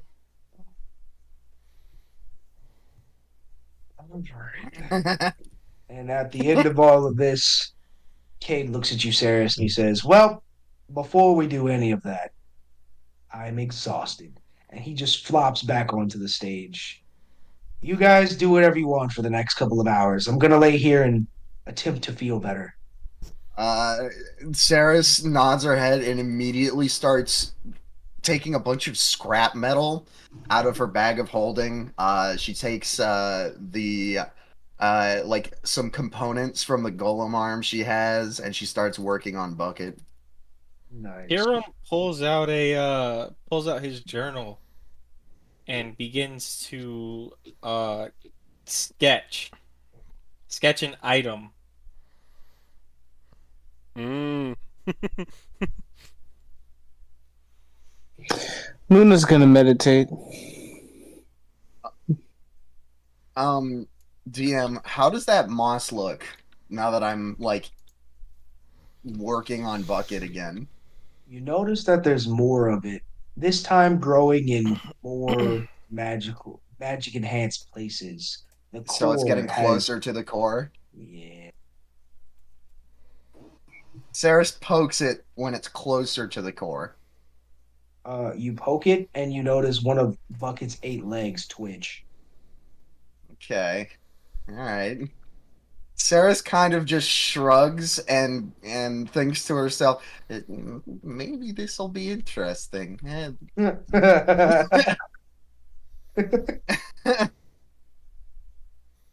And then Hmm. keeps working. And since we're upgrading with Bucket, I imagine you've got time for one upgrade. Have you decided what you'd like to do yet? Just off the books? Yeah, I want to make a well, you know, when you say a couple hours, how many hours is that? I'm gonna say Cade's gonna want to lay here and just do nothing until he sobers up. So y'all got at least 4 hours. Okay. Ceres is going to construct a uh like a auto forge pretty much. It's like it's basically just a second set of hands to craft items. It's like so it's like a full workstation instead of the traveler's tinker tools. It's like if I was working in a forge, All except right. it's all contained in Bucket. Hmm. Bucket's got a bunch of new compartments now. He's got some nifty extra arms that do things outside of walking. Yeah, it's like it folds down into his like little coin body, and then it'll come out when he's doing stuff with it. Okay. We could talk about how to like actually work that in, or yeah, we'll figure that out. All right. Um, 2 hours. Michaelo was in the back room practicing that move. DM. Oh, Yeah, oh. he can't Okay. do it yet, but he's practicing it. He's getting there. He's training. 4 hours of invested time. I like it. All right. After a couple hours go by, uh, Blevan and Naria have been straightening up the bar. Elena's helped. They did stop for a little bit to try to dye Elena's hair, which is a light brown, but they've turned it black. Mm, Make her Hmm. super unrecognizable, right? So, and the little waiter skeletons kind of cluttered around the bar or just around the shop, not doing a whole lot. And yeah, I think everybody's got a nice moment to breathe. Cade pops up. He slides his his toe beans back into his boot after he'd kicked it off from the night before. He starts doing a quick inventory check on all of his things, and he pats himself up as he stands up and screams out, "All right, let's we get walking." Everybody is mounts up on Bucket and starts moving. Michaelo was in the back room, so he didn't hear you. Cade starts walking towards Blevin and Narya, and hey, Ceres, do me a favor, go round up everybody. I'm not sure where Michaelo wandered off to, but he seems to take well to you. Ceres is going to attempt to find Michaelo. Let me see if Ceres finds me. Yay, a 11. An 11. right. Ceres walks out the front door to out on a lucky guess and sees Michaelo doing what? He looks a little frustrated and he's sweating, but he's like punching at the air. Ceres Ceres walks around as to not surprise the training monk and and uh and writes on her board, hey, come on, Mikolo, we're leaving. Milo stops and he kind of wipes the sweat off of him. And he goes, "Okay, let's go." But he looks a little frustrated. Is there something you're not getting? Something maybe I could possibly help with? Mm, she uh Michaelo goes, "I'm just trying to learn this move. I've never been able to Oh. get it, but my brothers, they all got it." Oh, I'm well, gonna the way you talk about your brothers, I'm sure you will not fall short. Oh, and by the way, here you go. And she takes out the gun, the rusted ass fucking gun that you gave her, fully repaired, polished, and beautiful, and Ooh! hands it to you. Michaelo grabs it. He kind of like aims it. It's not Michaelo, remember loaded. you have disadvantage at Huh? Michaelo. I'm gonna say this now. If you choose to use that, you have disadvantage for enemies that are within 5 feet. If you try to use the gun Within 5 feet? within Yeah, 5 feet. If it's a ranged problem weapons with that ranged are, weapons. yeah, if they're within 5 feet, then you have disadvantage. Okay. I thought it would have been opposite for Michaelo, who's never used a gun. Well, I mean, even Michaelo can get lucky. Even Michaelo can pull a trigger. I'm sure he can get lucky enough to hit something. Okay. He goes, "Ooh, thanks, Ceres." Of course. And then he follows. You both walk in as Cade is finishing up his words with Blevan. You see them both grab each other by the forearm again, and Blevan pulls Cade in for another headbutt. Ugh, never gets old. A good old greeting, you fucking other continenters. He looks headached as he walks away. He gives Naria a quick high five while holding his forehead, and then he stops in front of Elena. All right, kid. You're good for my friends here. They'll take care of you, but don't cause them any trouble. Keep working hard. And he pats Elena on the shoulder as he attempts to walk towards Tyrum, and she gives his tail a little hug as as a thank you for not dropping her when she was thrown off a horse. And she looks up. Mr. Knoll, you don't seem all that bad to me. Ceres, from wherever you are in the room, you can see Cade visibly melt just a little bit. Mm, Um, and he takes a step back, pats her on the head, and turns towards Tyrum. All right, tough Hero guy. mutters hyena with a heart. Cade cuts his eyes. All right, tough guy. Don't act like it's just me. You ready? Hero he puts his pen away and folds his journal up and puts it back in his bag. And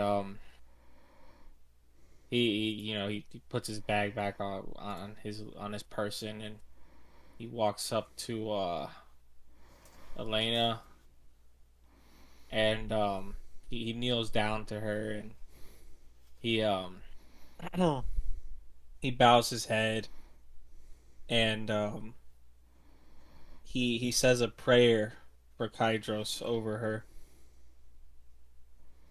and he pats her on the shoulder, and he says, "May Kydros keep you safe in this fine establishment." And he gets back up. She gives you a little bow, and she grabs one of your fingers, and she says, "Thank you." and she turns off to run back to where Narya and Blevan are.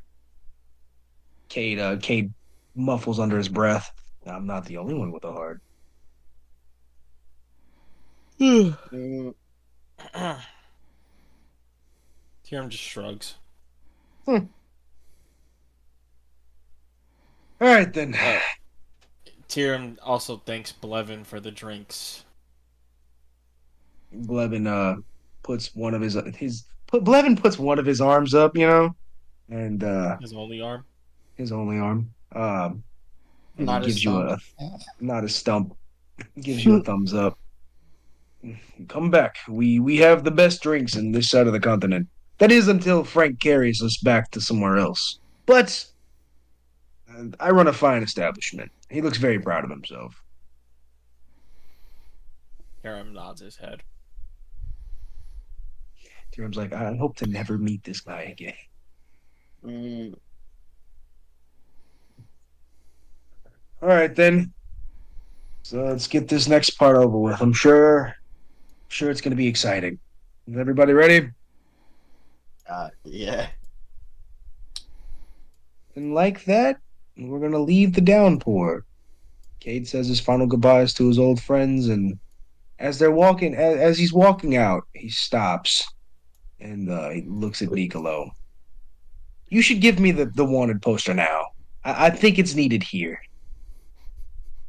Michaelo kind of laughs. No, I'm keeping it. But you don't need it. He had it on that wall for a reason, so people can, try to make money. Just hand me the bounty, and we can leave here with no problem. Michaelo Oh, let him goes. live, Cade. Huh? Oh, Huh? let him live, Cade. Huh? Kate, just no. I don't think I will. I would like that. I'd like that wanted poster back if you don't mind. No. Uh, Kate just groans. Fine, keep the damn thing. He turns around and, all right, Levin, I'm getting out of your hair for the last time. The last time you see me will be the next time you see me. Blevin Last calls time you out. see me, the next time you see me. Okay. Yeah, you like that. Very smooth. Okay. Blevin, you all see Blevin roll his eyes. There's never a last time with you, Cade. You always need something. And the party exits the bar. All right. So Lodge said that we've got a meeting point somewhere in the far end of the marsh. But we've been traveling for a little bit of time now, so we shouldn't be a whole lot far away from it. Cade takes out the ledger and he's kind of like piecing it together. He looks like he's trying to figure out where he is, though. Like like your dad wearing like your dad wearing reading glasses on a car trip. But yeah, let's get to it. Well, would y'all like to pause here and take a 10-minute break? I thought this was going to be the end of it. This could definitely be the end of it. Yeah, I'm I second. I'm a bit wiped. Okay. All right. This was Rosebud Thorn then. I'll go. And I'll say that my rose for this evening was being able to share a little bit more information about my character because I've been waiting to speak on it a little bit. My bud is to see where our travels take us next. And my thorn is not being able to. I missed what Jay said entirely, and I focused too far on what Jay said in passing, and I completely missed what I was trying to say. But I appreciate Ron for helping me bring it back. What And are that you was it. talking about? It was I was explaining something in terms of my character's story. I think it was you who said something or like blurted out something. And I was like, "Huh?" Then I completely lost my train of thought. Oh, yeah.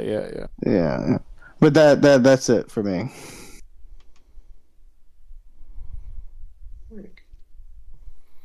Rose, I'm glad everyone got to do some more for their characters.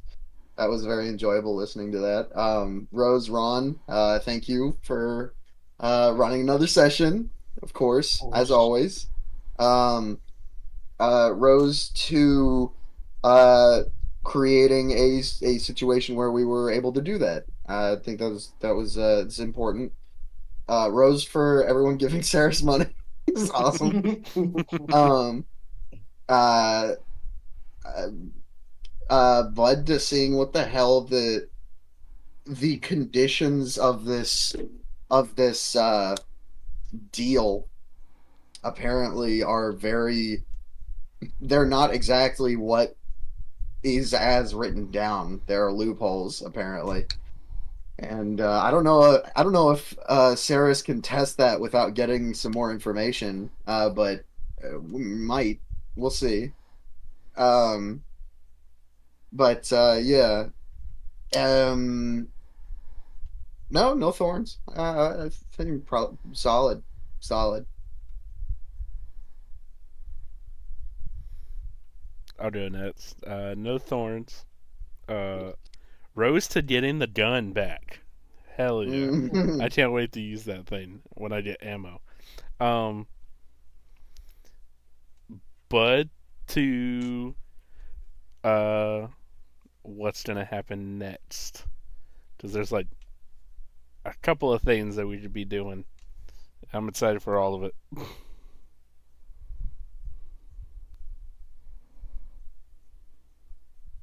Excited for you. Okay. Rose. Um, I think I think we had like Josh said. Happy to see more about Luna. Um, that was probably like a big one for me because I think everybody's kind of like, man, Luna is a mystery. Luna is a puzzle. Um, Bud to see how Moore's Marsh pans out for the party. Um,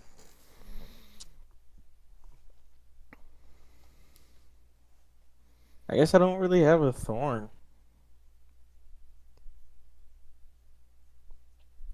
Yeah. That's it. That's me.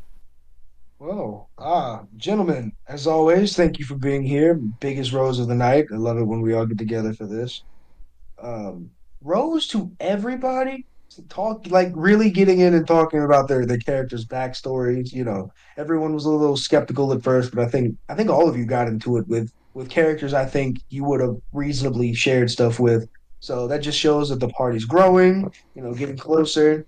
Ceres asking Cade not to backstab you three is kind of wild given everything coming up. So I think that shows that there's a lot of growth going on, and I'm excited for what that means for the story and for all of you.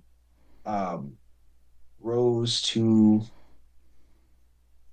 oh man, Rose to getting into an emotional scene with Ceres about her dad. I was looking forward to that. Rose to Tyrum asking all the hard questions, kind of keeping everything on straight, and Rose to Luna not realizing that he really almost lost his cat. He was just like, you guys are overreacting. I don't think anything bad was happening, but everybody else saw it for what it was, and I think that's hilarious. Um, Rose to the party eating breakfast together, pancakes and squirrel surprise. I love it. And So possibly cute poison food. and possibly poisoned food. Hiram Um, didn't eat. yeah, but you were there. He was there though. You were totally there. You watched Michaelo fucking face a whole pancake in one bite.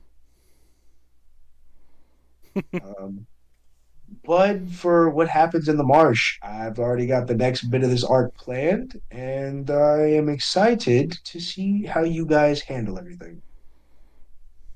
But I wish I could have been a little more prepared for some things. I got caught up doing some stuff earlier, and yeah, so but I wish I wasn't so in and out this session. But I will do a better job of being prepared. And but another rose. I do appreciate you guys working with me, and we always look out for each other. And I'm glad that we still have fun doing this. course. Yeah. These are all I have. Very good, very good, very good. All right. Well, I'm gonna go night night. Yes, Hey yes. guys. Good night, all.